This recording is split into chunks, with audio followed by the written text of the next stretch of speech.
שלום, שמי ברטי אוחיון, פרשתי מהמשטרה בשנת 2009 בדרגת ניצב ובתפקיד ראש אגף המבצעים. מאז פרישתי מהמשטרה אני עוסק בחקר יהדות מרוקו.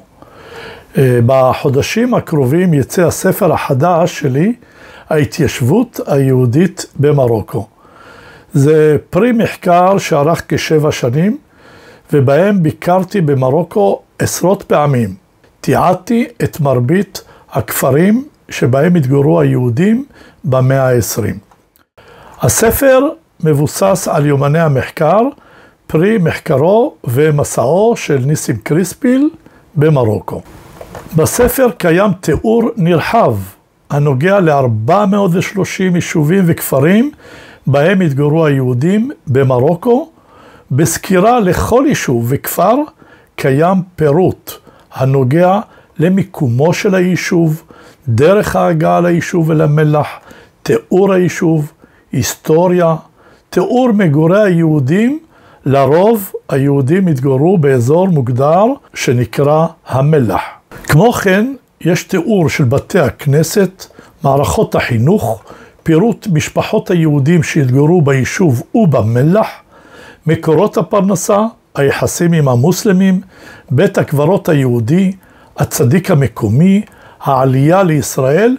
את כל זה תוכלו למצוא בספר החדש. בספר מובאים עשרות אלפי שמות משפחה ושמות של יהודים שהתגוררו ביישובים במרוקו. דגש מיוחד ניתן לשמות היהודים שהתגוררו בכפרים.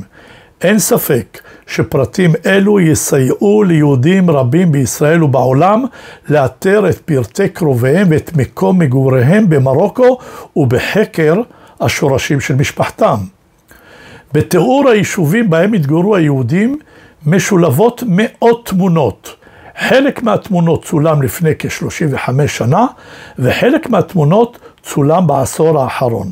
בספר משולבות עשרות מפות שהוכנו על ידי אוחיון שניר.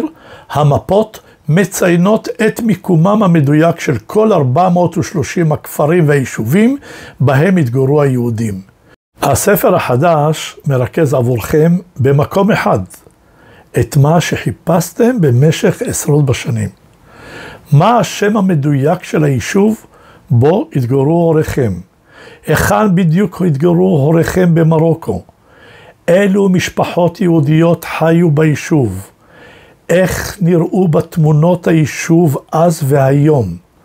בנוסף תמצאו בספר החדש מידע רב אודות כל היישובים והכפרים בהם התגוררו היהודים במרוקו. תודה לכם.